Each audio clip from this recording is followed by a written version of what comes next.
See you all. Thank you. Thank you. Always nice to get together with this group on a Tuesday morning, learn a bit of Torah together, and explore some of the deeper meanings of Sefer Bereshis. We all learn Sefer Bereshis in kindergarten and in primary school and all the stories. But actually, as I mentioned to you a few times already, the purpose of these shiurim is to have a look at the way in which Bereshis contains the shoresh, contains the source of almost everything that's going to happen later on to Klal Yisrael, and all the very, very significant elements of the future of the Jewish people are all really in some way hinted at or contain their origins in Sefer Bereshis, right? The famous line of the Ramban of Maisa Ovo Siman Labonim goes much deeper than we normally think it means. So, for example, just to remind you, at the end of the last shir last week, we were looking at a pasuk in Lech Lecha, where Avraham Avinu has just been victorious in battle against the four kings, and as a result of which, the king of Sodom says to him, Kachas haruchush, all the spoils of war belong to you. That was the ethics of war in the ancient world, that the victorious nation took the spoils of war, and that was considered to be acceptable. And Abraham says, Harimosi is Yodi, I'm not going to take anything from you at all. I'm going to restore the wealth to everybody. That's the phrase that he uses. I'm not even going to take a thread or a shoelace from you, nothing at all. I'm going to restore it all to its owners. Bil Adai. He uses this interesting word, Bil Adai. And I mentioned to you that Bil Adai is a word that was picked up later on by Yosef HaTzadik when he's standing in front of Paro. Paro says to him, you're the most wonderful, brilliant dream interpreter possible. And Yosef says, Bil Adai. And this is a very interesting word, this Bil Adai, and the way it's used in the Torah. Bil Adai meaning it looked like my achievements, but it isn't. It's min hashamayim. It's something which completely came from HaKadosh Baruch Hu, and therefore I have no rights at all to claim ownership over this victory. And this was a particular moment in Avraham Avinu's life which showed his deep appreciation of the Yad Hashem, his deep appreciation of the fact that he didn't have any, even though the Melech of Sodom was right in terms of the culture of the time, that Avraham Avinu had the rights to that wealth, and it would have made him magnificently wealthy and the most wealthy, powerful man in the whole of Israel at the time, had he taken it. But he said, no, I'm not in this world in order to amass wealth. I don't want anybody to say that I fought this battle to amass wealth. I'm not interested in that. I'm restoring it to its owners, Bil Adai. And on that, we looked at a Gemara. I'm just reminding you the last few minutes of the Shir last week. We looked at a Gemara in Sotah, Daf Yud Zayin, where the Gemara says that in the Zechus of Avraham Avinu saying, Im michut v'ad saroch now, I won't even take a thread or a saroch now, which means a shoe, we call it a shoe lace, but really it's the strap of a shoe, the strap of the sandals of the shoe. So the Gemara there says, in that zechus, the Jewish people later on were given the mitzvah of the chut, is the chut of techeles, the thread of the tzitzis, and the sarot nal are the leather straps, not of the sandals, but of the tefillin. So tefillin and tzitzis, two of the most significant daily mitzvahs that every Jewish man does, has it obviously the mitzvah of tzitzis and tefillin comes from Sinai, from after Sinai, from the Psukim, right? Also, tzitzis are counting daim and derosan. But the shoresh of tzitzis, it's mashma from that Gemara that Klal Yisrael needed a certain merit in order to, the zechus of tzitzis, it's a privilege to be able to wear tzitzis. The tzitzis, in some sense, is a garment which symbolizes that we are an Eved Hashem. We live our lives in the service of HaKadosh Baruch Hu, and that tzitzis was given to us in the zechus that Avraham Avinu felt so strongly his sense that he was a servant of HaKadosh Baruch Hu and not in it for his own benefit, that he was willing to forego and to be mavater, to forego his own rights to enormous wealth and remain living a simple life. Avraham lived a simple life, more of a nomadic existence. We don't find, for example, ever Avraham Avinu building a house. The word bayis only comes with Yaakov. Yaakov builds a bayis, but Avraham lives in an ohel. Avraham Avinu lives in an ohel, lives in a tent, and he moves around with his tent. And he doesn't amass, he becomes wealthy with sheep and cattle because Paro gave him a gift. But here he could have become the most powerful, wealthy man in the country. So this was an important moment in Avraham Avinu's life. And he was acting lifnim mishuras hadin.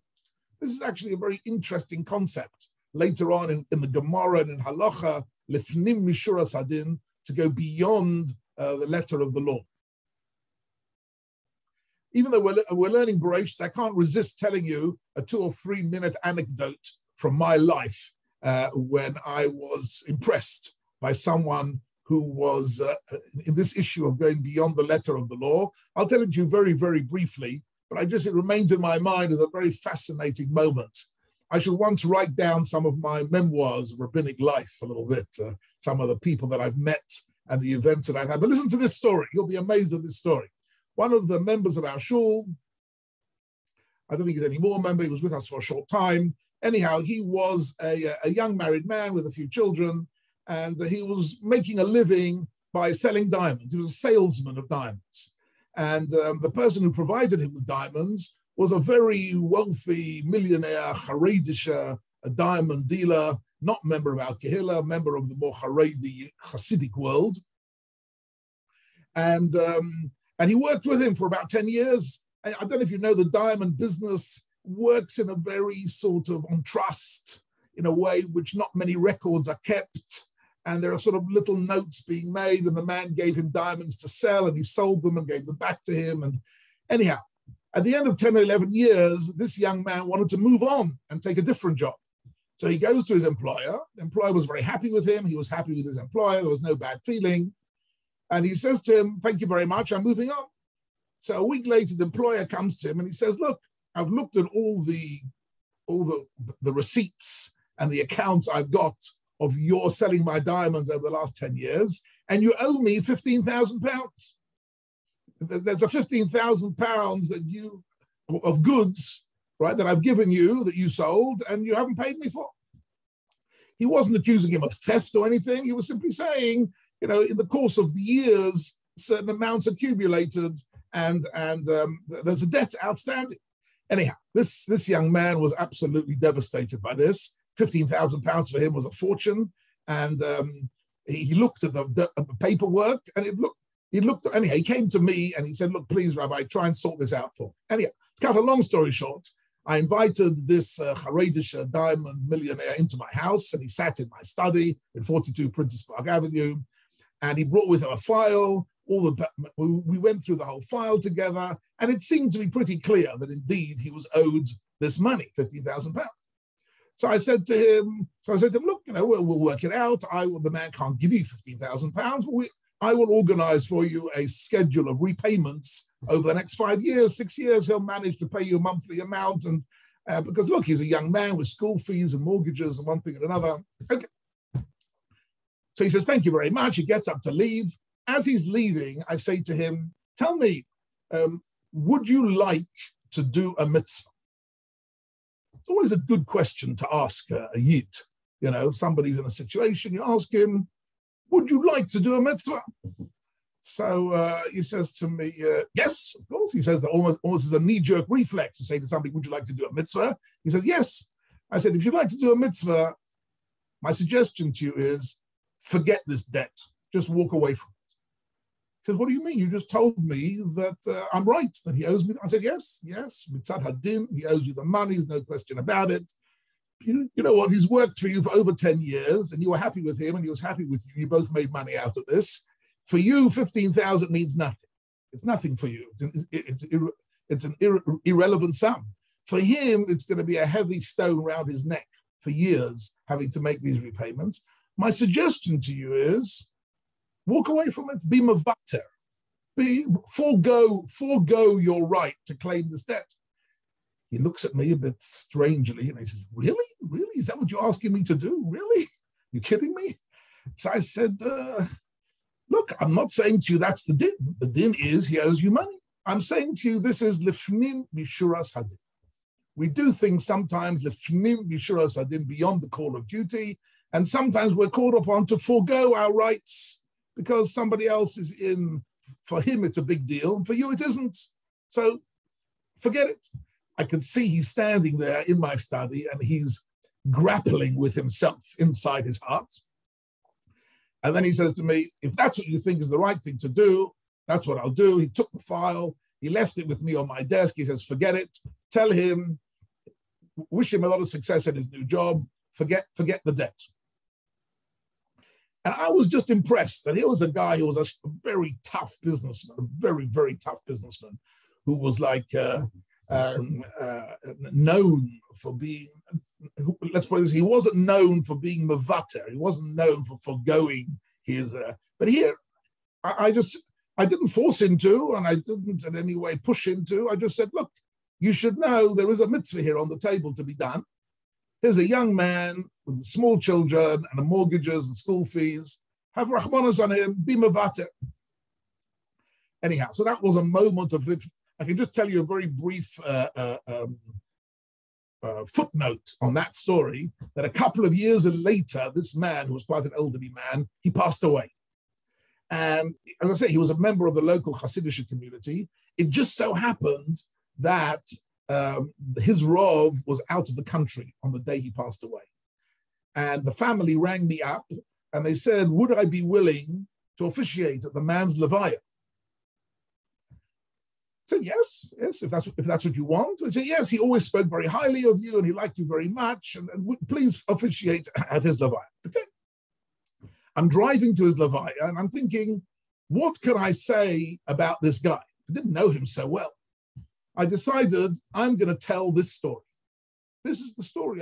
This is going to be my husband for this fellow. I said a few other things as well. I said, I want to share with you a story which is not a story I've heard secondhand. It's a first-hand story that I've had with this man. And I told this story at his levaya. Anyhow, the funny part of it was that after the levaya, about half a dozen of his business colleagues came up to me and they said, are you sure? Are you sure that this happened? Are you certain about the facts of this case? Are you sure about this? We worked with this guy for 30, 40 years. We've never seen him. I said, look, I'm telling you, this happened in my house, in my study, in conversation with me. I haven't heard this secondhand. Really? They said, are you sure he walked away from £15,000 debt? They still, I think to this day, they're a little bit skeptical that this story was correct, but I was just telling him my own personal experience. But it was obviously a moment in this man's life where he felt, yes, there's a mitzvah here to be done, right? But to walk away from a debt because you don't want to press the person to make repayment, that needs a certain amount of lifnim b'shuras hadin. And that strength we got from Avraham Avinu in Parshas Lech Lecha. When Avraham Avinu was told, here it is, incredible wealth is all yours. And he says, Biladai, it's not for me. HaKadosh Baruch Hu has given me victory here against all odds. I'm a vater. I forego my rights. And because of that, and that somehow in Chazal's mind is connected to the magnificent mitzvahs of tzitzis and tefillin, that you can only really fulfill these mitzvahs if you feel that you are in the hands of HaKadosh Baruch Hu, that you live in the hands of God. And that's my little personal story for today. I hope you enjoyed it. But it's an interesting story about how sometimes people are willing to go beyond the letter of the law. You can't push them to go beyond the letter of the law because, and also for oneself, no one is obligated, by definition, nobody's obligated to go lifnim b'shuras hadin, right? Because that's what din means. You're not obligated to it, but that's a mitzvah. It's a type of chesed. It's not really chesed in the normal sense of the word, but it's a type of foregoing one's own rights in order to help somebody else in distress. And so Chazal tell us, that's the Gemara in Seita, that Yud Zayin, that in that Zechus we got tzitzis and Twilling. Anyhow, I think that's an interesting little illustration of Lifnim Mishuras Hadin and the origins of it with Avraham Avinu in Parshas Lech Lecha. This is somebody just texted me. Yes, it's a moral dilemma. These things are sometimes a moral dilemma. Should you insist on your rights? Absolutely. Generally speaking, one can't do business unless you spell out what is Magia Lacha, what is yours and what is his. We believe in private property and the person's monetary rights and ownership. But every now and again, in a situation, there's a special mitzvah of Lifnim Mishuras Hadin. Somebody owes you money, and you know what? You say, this amount of money is not so significant for me, and I know for you it's a massive amount of money. Let's forget it. That is a tremendous, that can be, it all depends on the circumstances, depends who's who, but it can be a moment of Avraham Avinu. That's what the Pasuk here is telling us. This was Avraham Avinu in Lech Lecha, and there's a chus of which the Twilling and the tzitzis were a mitzvah later on. Okay, at the end of the last week's shir, let's move on for a moment. The end of last week's shir, I introduced you to an essay, which I'd like to go back to now, written by the Netziv, right? The Netziv Rosh Yeshiva of Volozhin, writing about 130 years ago. He wrote a commentary on the Chumash Tahamek Doval, and he wrote an introduction to Sefer Bereshis, and he introduces it by bringing us a Gemara in Avodah Zarah Daf Kaf Hey, where the Gemara says that in the Tanakh, there are two references to a book which is not clear what is being referred to. The Tanakh refers in two places to the Sefer HaYashar, the Sefer HaYashar, the book of Yashrut. So Yashrut is another word in Lashon HaKodesh for, it literally means straight, but it means morality, integrity, Sefer HaYashar. And from the Pasuk in Tanakh itself, it's not clear what is being referred to. Says the Gemara in Avodah Zarah Daf Kaf Hey, the Sefer HaYashar is Sefer Bereshis. Why is the Sefer Bereshis called Sefer HaYashar? Because the Avos were Yesharim. Because one of the key qualities of the Avos was their moral integrity. The moral integrity, because they were Yesharim. And he quotes Bilam, who says, Thomas Nafshi Mos Yesharim. But, and we refer, in fact, to HaKadosh Baruch Hu as a Yashar. We refer to HaKadosh Baruch Hu as a Yashar, right? The Yashrus of HaKadosh Baruch Hu in certain ways. So we're now going to go back to that essay of the Netziv. I also mentioned to you in passing that the Netziv was really in many senses the grandfather of a lot of Torah here in the land of Israel. After the establishment of the land of Israel, a lot of the Torah came through the Talmidim of the Netziv. And I mentioned to you three particular Talmidim, if you remember. One was Rav Moshe Mordechai Epstein, who founded the Hebron Yeshiva.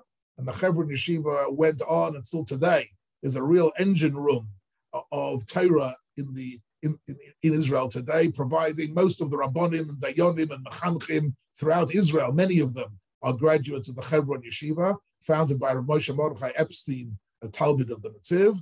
The other one was Rav Issa Zalman Meltzer, was the Rosh Yeshiva of Eitz Chaim Yeshiva, and the Rebbe of Rav Shlomo Zalman Auerbach, my Rebbe, and many others. And the other one was Rav Kook. The Netziv was the Rebbe of Rav Kook. And therefore, all the Torah from Hebron and from Eitz Chaim and from Rav Kook in some way traces it back to this remarkable Rosh Yeshiva, Rav Naftali Tzvi Yehuda Berlin, in the 19th century, who was the Rosh Yeshiva of Volozhin for many decades, and has immeasurable zechus today in Eretz Yisrael. In many ways, myself, I identify in a sense on that Maseira, being a Talmud of Rav Shlomo Zalman Auerbach, who was a Talmud of Issa Zalman Meltzer, who was a Talmud of the Netziv. So you have here a very important, if you like, foundational individual who gave us, left behind an amazing legacy. But one of his beautiful bits of legacy was the Hamek Dover, the commentary on the Chumash. And we're now going to have a look a bit more closely at that text, if I manage to get the text up here. Okay, just give me 1 minute, please. I'll get the text up.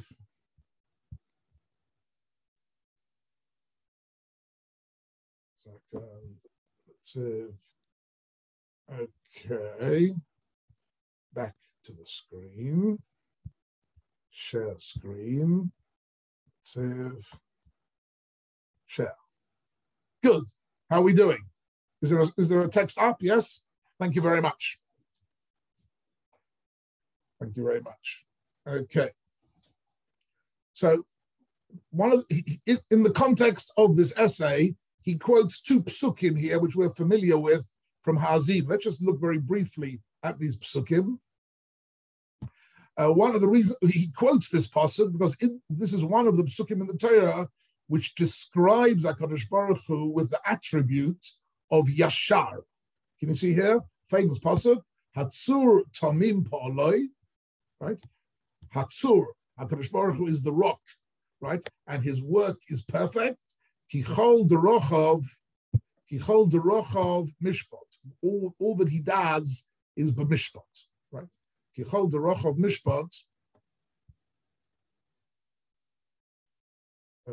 Okay, for some reason, this has a minute.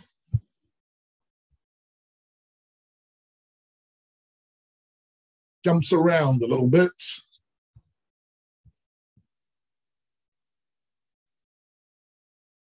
Jumps around. Okay, let's do this again. This pasuk here, Hatzor Tamim Pa'alo, Kichol Derochav Mishpat, Ein Emuna v'ein ovel tzadik v'yosharhu. Some of you might be familiar with this pasuk. It's often used at a levaya. At a levaya, which is put because it expresses what Chazal refers to as tziduk hadid.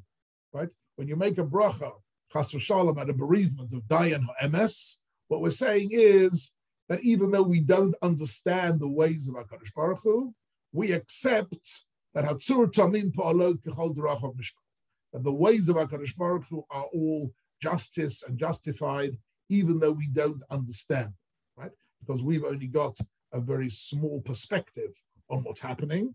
And he says, and then the pasuk continues and says, Keil Emunah, right? He is a God of Emunah, of faithfulness, V'ein over, and there is no injustice. And then we end up by saying Tzaddik v'yosharhu. Tzaddik v'yosharhu, that HaKadosh Baruch Hu is a yasha. The yashrus of HaKadosh Baruch Hu is expressed in this pasuk, and the Netziv is interested in the continuation to the next pasuk, which speaks about shitches lo lo. Shitches lo lo means if there are any faults in this world, any corruption in this world, it doesn't come from him, right? Bonov mumon, right? The blemish is a blemish of his children, right? And then he mentions here dor ikesh ufasalto, a stubborn and corrupt generation. Okay, now the whole of Hazinu is not easy to understand, to be quite honest with you. Every pasuk is a whole parsha in itself, and the Mefarshim are difficult to grapple with. It's Moshe Rabbeinu's poem that he says on the last day of his life, and it's a combination of a bracha for the future and also a warning of disaster in the future, and how Klal Yisrael will deviate from Jewish life and bring down punishments from HaKadosh Baruch Hu. It's a very complex story, actually, Hazina. To say it's a story is maybe not quite right. It doesn't really have a narrative to it. It's more of a poem than a story, but it has so the Netziv has got some interesting things to say about the word yashar, right? And what is the reference here when it says Dor Ikesha Saltor, a stubborn and corrupt nation? It seems to be referring to a particular Dor, a particular generation. It doesn't say Ikesha Saltor, a nation that is intrinsically corrupt and stubborn, but Ikesh, I think also in modern Hebrew as well, Ikesh, Hitakesh, right? Ikesh means also, I think in modern Hebrew, it means to be stubborn, right? Anybody here? Is that correct? In modern Hebrew, I think that's it's used in that sense as well. Ayin Kuf Shin is to be immovable. I mean mitakesh, which means I insist. I insist that we do it this particular way. But so sometimes it's important to insist and to be stubborn. But here it's used in a negative sense. Okay, what does he say about all this? And that's it. So he says, "Va'inyan the nispoe b'shiros ha'azinu." I'll read the English if you like. He says, "In the ha'azinu we find the pasuk atzor tamim polo tzadik v'yoshahu." So he says here, the shevach yosha, the quality of Yoshar, who nema lahatztik din HaKadosh Baruch Hu, is being referring to tziduk hadin, to accept the punishments of HaKadosh Baruch Hu, and it's particularly, so he learns that this particularly refers to b'churban bayis sheni shechohayo dor ikesh u'pesalta. It's very interesting. The Netziv takes the view that the primary example of this stubborn and corrupt nation was the generation which led to the destruction of the second temple. So what does he want here? The Netziv is going for a particular theme, and bear in mind that this whole essay is to explain why Bereshis is called Sefer HaYosher. That's what he's aiming at. So he's going on a bit of a detour through Ha'azinu to explain what Yoshar means. And Yoshar means HaKadosh Baruch Hu is correct and just in punishing a generation. And in particular, this is so if you say, like, such as those people who lived in Bayis Sheni, what's, all right? So he says, Upirashnu, so here we're back with the Netziv, Upirashnu, and we have explained, right? I'm not actually sure what he's referring to when he says Pirashnu. Maybe he means in his commentary on the Chumash, right? Or Pirashnu in his comment, but don't forget, people always write the introduction after they've written the book. You know, we read the introduction before the book, but generally speaking, the author writes the book and then later on writes an introduction to it. So here he's got this introduction to Sefer Bereshis after he's written the commentary. So he says, Upirashnu, that we have explained, Shahoyid Tzadikim v'Amolei Torah, that in the generation of the Bayis Sheni, there were great Tzadikim and great Talmidei Chachamim, right? But he says, so why were they punishable? Look what he says here, something quite remarkable. But he says, he says, Lo hayu yesharim b'halichos olam. They weren't moral and upright in their way of life. Very interesting that he's I don't know why my thing is going. In the halichos olamim, in their way of living, they weren't upright in their moral behavior. Look what he said. This is the Netziv giving his understanding of what was going on in the Bayis Sheni period. And then he goes on to say, Ayin Kaf means Al Kain. Therefore, Mipnei Sinas Chinam Shebelibam Zeh et Zeh. They had a hidden hatred for each other. In other words, they didn't exercise chesed and love towards each other. They had a type of sinas chinam. He's of course drawing on the famous Gemara, which says that the second temple was destroyed because of sinas chinam. So he wants to explain that this sinas chinam, what does it mean here, this hatred that existed? What sort of hatred was it? So he says here, that choshtu es misharo noeg shalo kadatom beyiras Hashem shud tzaduki va'apikeres. They were always very suspicious of other groups of Jewish people, that they didn't think exactly the way they thought, that they were in fact heretics, apikoros, right? Saduki, the Sadducees. Sadly, in the Bayis Sheni period, is well known by historians, was a period where there was a lot of sectarian disputes, right? In the Bayis Sheni, certainly towards the end of Bayis Sheni period, there were the Sadducees, the Tzedukim, and the Baitusim, and there was also, of course, towards the very end, there was the early Christians, right? The early Christians who were also all Jews, but they were Jews who had gone off the derech, and they were trying to reinterpret Judaism and reform Judaism and acclaim their savior as the new Messiah.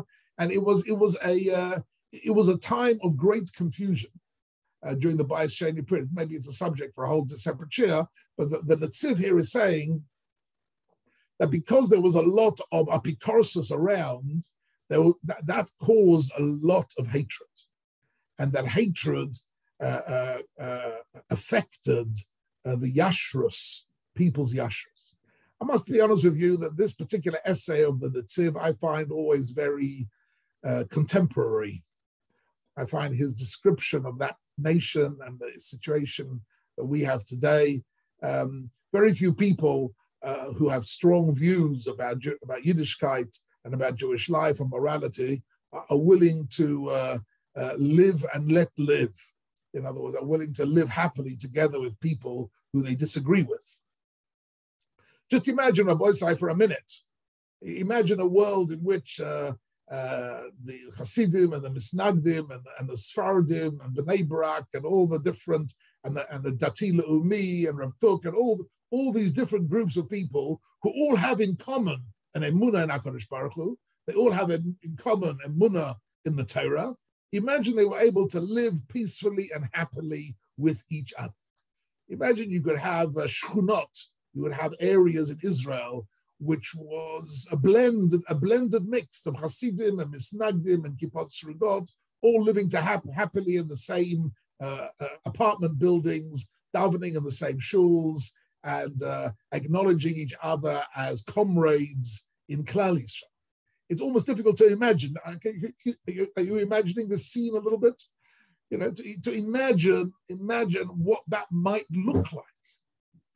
This is what the Netziv is asking us to imagine.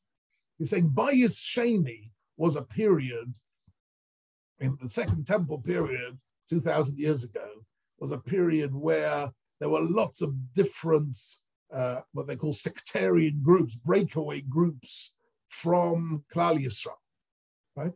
And they had all sorts of different, the Essenes, right? We're talking about the Dead Sea Scrolls, people who wrote Dead Sea Scrolls, and the Tzedukim and Apikorsim of various sorts, and they hated each other, they suspected each other, and anybody who did things a little bit different, he was already an Apikoros. And this frame of mind, what's interesting about the Netziv here, he says to have this frame of mind is a lack of yashrus. That's what he says. It's a lack of moral integrity. Because our moral integrity should tell us that even though we have firmly held views, other people have got equally firmly held views, which are also valid. And let's try and validate other people's views, even if they're not the same as ours, and try and live together in a world peacefully.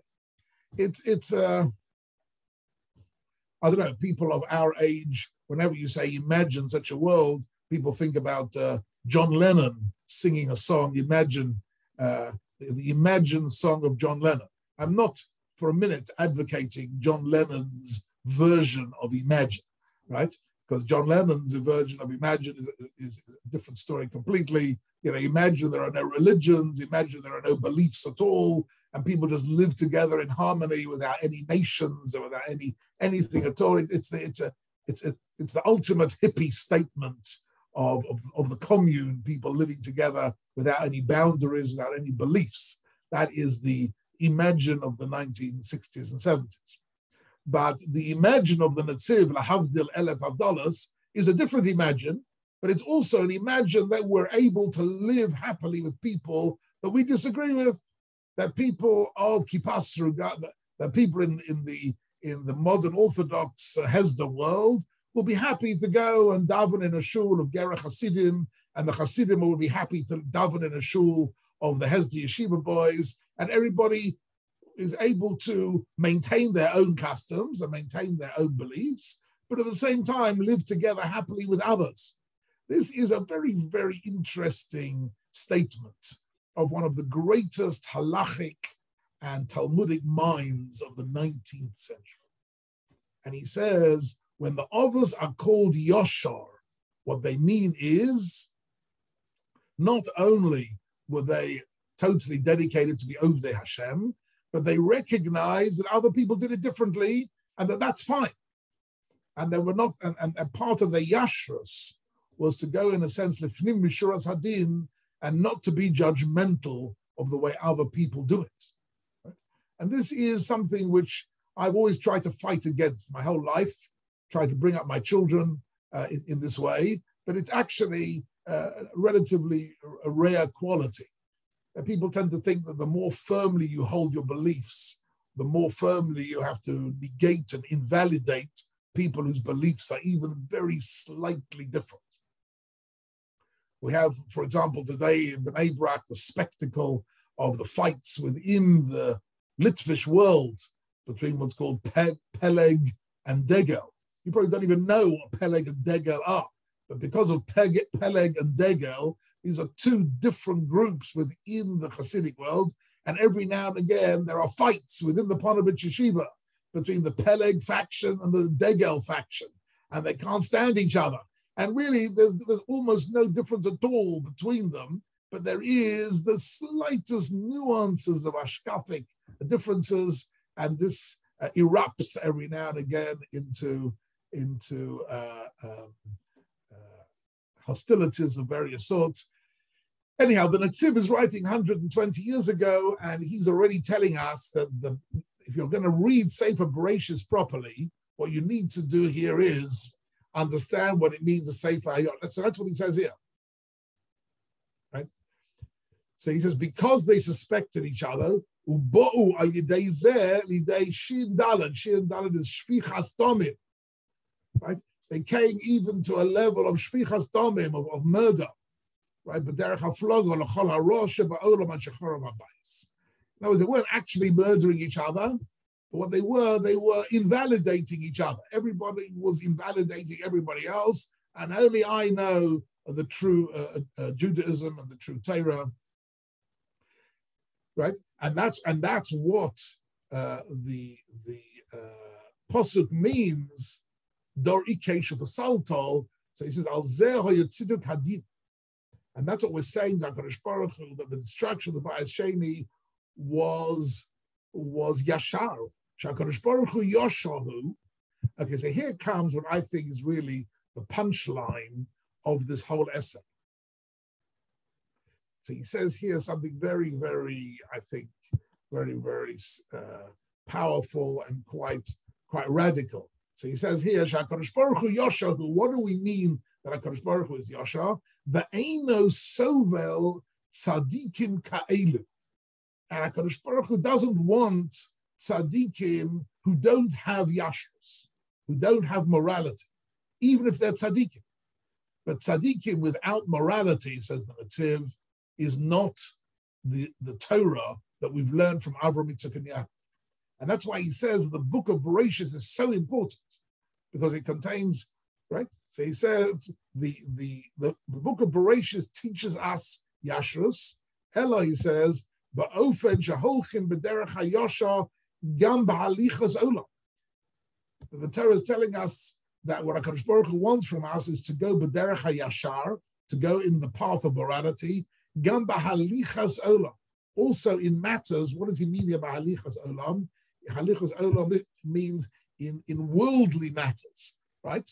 In matters of monetary and political matters. V'lo ba'akmimus. Interesting here. The word akmimut. Right? Akmimut comes from the word akum. Right? The opposite of yashar, he says, is akmimut, is crookedness. So he says, afal gav shehu l'shem shamayim. People often justify their crookedness or their hostility, l'shem shamayim, zeh gorem churban habriya, v'harisus yishuv haaretz. So I think this is a very, very interesting document, right, of the Netziv, that he says that if we have to summarize one of the foundational principles of the whole book of Bereshis, it is the Sefer HaYashar,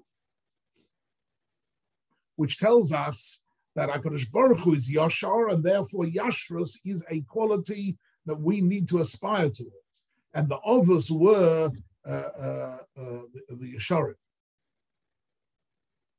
Here's got some of the English translation from Sefaria. And then he goes on to say, and this really is the praise of the Avos.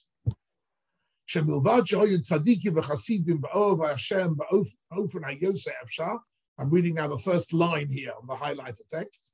In addition to being tzaddikim and chasidim of the highest level in the service of God, in addition to which, in the second line, it says, Od hoyu yeshorim. In addition to that, they had this quality of yashrus. Hainu sheisnagu in umos ha'olam. That describes their behavior with the nations of the world. Afilu ovde elili b'chuorim, even with disgusting pagan cultures. Nevertheless, Avraham and Yitzchak and Yaakov dealt with them in a moral way of yashrus. Mikol bokav hoyu imam ba'ahava. They were able to preserve their love for others, v'choshu l'tovosam, right, and tried to do what they could. V'choshu l'tovosam, tried to do what they could to benefit them. B'asher hu kiyum habriya. Because that is the way in which HaKadosh Baruch Hu wanted the world to exist. So don't forget, Avraham Avinu is talking to, who is he talking to when he says, Im yichut v'atzroch now? He's talking to Melech Sodom. That's who he's talking to. Melech Sodom, the king of Sodom. Sodom was being described to us a chapter earlier, that the Anshe Sodom ro'im v'chatoim la'Hashem ma'od, that they were people of extreme corruption and denial of God. So if there was anybody on planet Earth that Avraham Avinu would have been justified in rejecting and in dealing with harshly, it would be Melech Sodom. And yet he says to Melech Sodom, look here, I've fought this battle not for you. I fought it in order that my nephew Lot should not be a prisoner of war. We've been victorious against all odds. I'm not in this for the money. I'm mavater. I forego all my rights. You keep all your rechush, right? So here is Avraham Avinu exhibiting this quality of yashrus to the highest degree. Lifnim mishur hasadim. He's telling the nations of the world and even these pagan and corrupt individuals of Sodom. Don't forget, Sodom is the antithesis of Avraham Avinu. Everything Avraham Avinu believed in was denied by Sodom. They denied the Emunah, they denied the Chesed, everything that he taught. Sodom was the mirror image. And yet Avraham Avinu forgoes his rights because he believes that is part of his Avodas Hashem. So he says, we even find, says the Netziv, K'moshe ono roim kama hishtateach Avraham Avinu lisparel al Sodom, that Avraham Avinu made great efforts to daven for Sodom. Afal gav shahoya sonei osam ve'es malkum tachlis hasina avur rishasa. Right? Even though it's certainly true that, of course, Avraham Avinu hated their way of life. He hated what they believed in. But he was able to somehow differentiate between the person themselves and what their beliefs were. He opposed completely all the beliefs and the culture of Sodom, and he hated the culture of Sodom. The culture of Sodom was egoistic, was the pinnacle of egoistic life and materialistic life, and was everything that Avraham was against everything Avraham believed in. Nevertheless, Mikol Mokum, he says here in the last few words here, Mikol Mokum, nevertheless, he wanted to help them live. And this is actually a bit of a conundrum for us, right? And here is Avraham Avinu supporting the king of Sodom, enabling him to continue his life and giving him back his wealth, because he felt that that was required of him. Lifnim Mishuras Hadin. Says the Netziv, Chein harbe lomadnu mehalichus ha'ovos b'dalad aleph. Anybody know what dalad aleph refers to? What is dalad aleph? One of those Roshei Tevos. The dalad aleph usually means derech eretz, right? So he says we learn from the ovos derech eretz, right?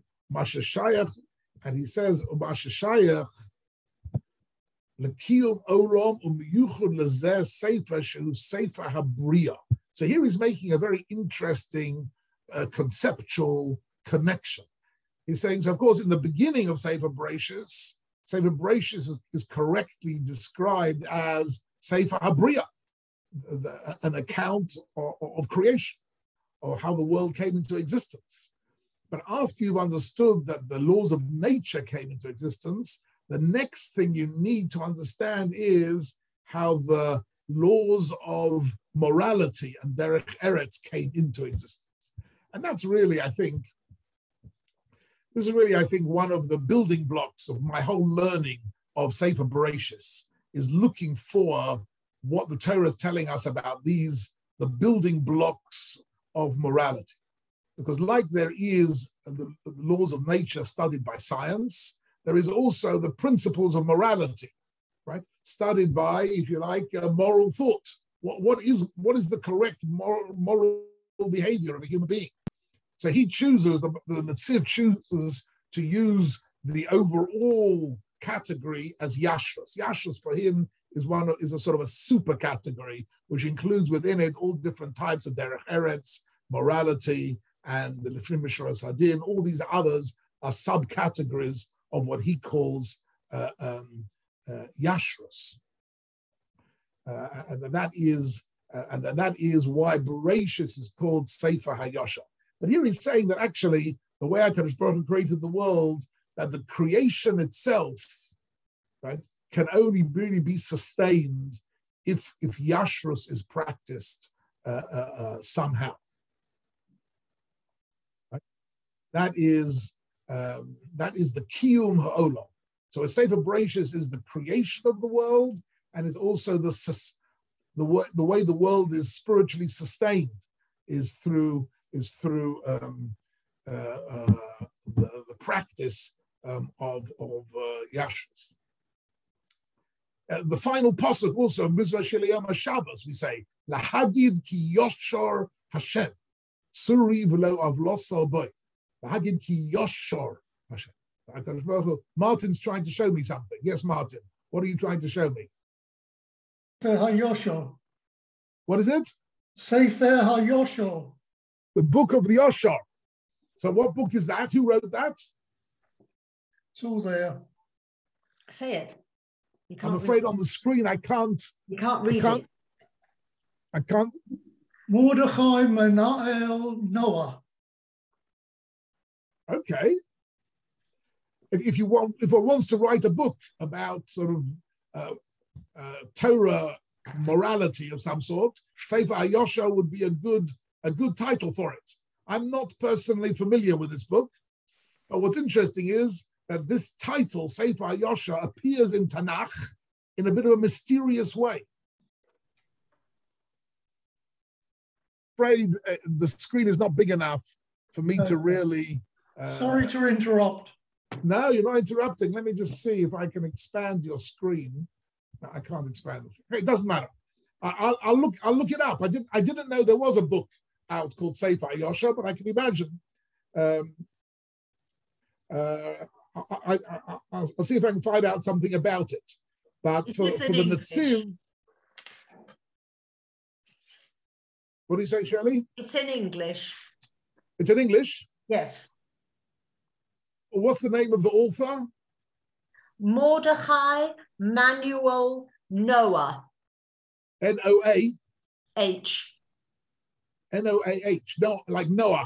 Yes. Mordecai Manuel Noah. And it's called the Book of Yashar. The Book of Yashar. Okay. I will mobilize Google to tell me more about this phenomenon. I don't know exactly what it is, but I'm sure I can find out pretty quickly what this book is about. But certainly the Netziv uses it as a major element in his whole description of the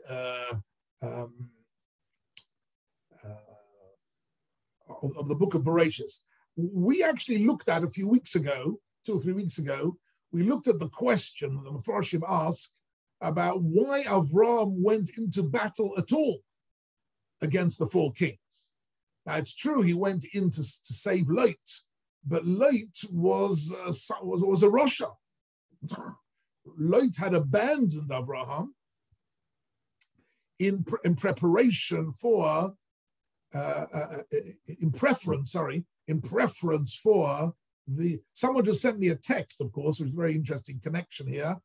The famous title of the book, Mesilas Yesharim, Rav Moshe Chaim Luzzatto, writing 300 years ago, he wrote his famous classic work, Mesilas Yesharim, which means the path of Yashrus, the path of correctness, of morality. But he uses this phrase of Yesharim and Yashrus, possibly in a similar vein to that of the Netziv. Except the Mesilas Yesharim is more about the principles of becoming a tzaddik and a chassid and ahavas Hashem, whereas for the Netziv, Yashrus primarily refers to moral integrity, human moral integrity, which is a layer of principles which has to coexist alongside of Torah and mitzvahs, right? In a sense, it's what's sometimes referred to as the 5th chelek of Shulchan Aruch. Anybody ever heard that phrase? Phil, you've probably heard that phrase sometimes. The 5th chelek of Shulchan Aruch. Yeah, sometimes the poskim refer metaphorically. Of course, the Shulchan Aruch was written by Rabbi Yosef Karo in 4 halakim, in 4 volumes. But there is a 5th volume, which is the element of morality and the element of, in a sense, also common sense. The 5th chelek of Shulchan Aruch. Just by the way, I think I might have mentioned it to you before a few times. I remember Rosh Shlomo Zalman Auerbach, Zechron Livracha, when anybody said in his presence that this is a principle of the 5th chelek of Shulchan Aruch, he would say, no. He says, this is not the 5th chelek of Shulchan Aruch. This is the 1st chelek of the Shulchan Aruch. This is not the 5th volume. It is the 1st volume. I thought that was very interesting. He was very particular about that. And that, in his presence, everybody knew you weren't allowed to say the 5th chelek of Shulchan Aruch, because that meant that somehow it came after all the halachas. Now he says, this is the 1st, right? The 1st chelek of Shulchan Aruch. And he sometimes referred to the tefillah we say in the morning, right? The part we say in the morning in our davening. So he would punctuate it slightly differently. He would say, La'olam yehei Adam, full stop. The first thing is to be an Adam, right? To have morality and yashrus, and then Yorei Shamayim, and then there are these spiritual qualities of Yirat Shamayim have to come second. But La'olam yehei Adam, being an Adam, being a proper a mensch and upright, and practicing integrity and common sense. That is the first chelik of Shulchan Aruch. That's part of my Maseira from Shlomo Zalman Auerbach. And I'm sure he got it somewhere along the line from the Netziv, from his Rebbe's Rebbe, right? From the teacher of his teacher. That principle filtered down through all the Talmidim of the Netziv, that the primary value in Torah and Yiddishkeit is morality, integrity, and not to be over-judgmental of other people and not to invalidate other people. That is really a Yesod God. And we see that with Avraham Avinu. So I mentioned to you also that the Rabbi Yaakov Kamenetsky, in his commentary on the Chumash, he asks the question about why Avraham Avinu went into battle. I'm sure you remember this from a few weeks ago. And he says the answer is because Avraham Avinu wanted to keep his promise. He'd made a promise to Lot. When he said to Lot, if you go left, I'll go right, Rashi says, I will stand by you if you're in difficulties. That's Rashi. He tells Lot, wherever you go, I won't be far away and I'll look after you. Having said that, Avraham Avinu had to keep his promise, even though he was endangering his life. So Kamenetsky, Avraham Avinu was showing light and showing the world and teaching us through the Torah the principles of Yashrus. And Yashrus begins by keeping your word. If you've given your word, you keep your word. Avraham Avinu risked his life and the life of everybody in order to keep his word to Lot, even though Lot had chosen the life of a Rasha in Sedai. Nevertheless, Avraham Avinu is the Yashar. That Yashrus was the predominant feature. Okay, Rabbi Say, ladies and gentlemen, I think that's it for today. I hope you're all keeping well and keeping safe. And yesterday I got my 4th shot, and I hope all of you also are getting vaccinated properly. And there are people who are, for some reason, there are still people who are resisting.